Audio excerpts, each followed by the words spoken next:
2025 সালে বাইনানের বুকে সর্বপ্রথম উদ্বোধন হয়ে গেল মুখরোচক বাঙালি রেস্টুরেন্ট। এই মুখরোচক বাঙালি রেস্টুরেন্টটি কিন্তু খুব একটি নামকরা রেস্টুরেন্ট এখন বাইনানের। এটি অবস্থিত হচ্ছে বাইনান আমতলায়। তোমরা যখন বাগনান থেকে বাইনান ষষ্ঠীতলায় আসবে, বাইনান ষষ্ঠীতলা থেকে আরও কিছুটা এগিয়ে গেলে তোমরা কিন্তু বাইনান আমতলা স্টপেজ পাবে। সেই বাইনান আমতলা স্টপেজেই কিন্তু এই কাউন্টারটা হয়েছে। এই মুখরোচক বাঙালি রেস্টুরেন্টে কিন্তু বর্তমানে প্রচুর লোক আসছে, এখানে খাওয়া দাওয়া করছে এবং সমস্ত ফাস্ট ফুডের সমস্ত আইটেম কিন্তু এখানে পাওয়া যায়।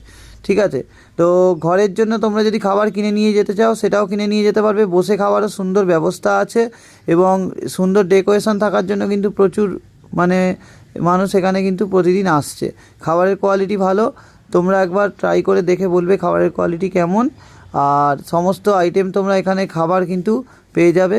তাই বাইনানের বুকে মুখরোচক বাঙালি রেস্টুরেন্টটা কিন্তু এখন নামকরা একটি রেস্টুরেন্ট।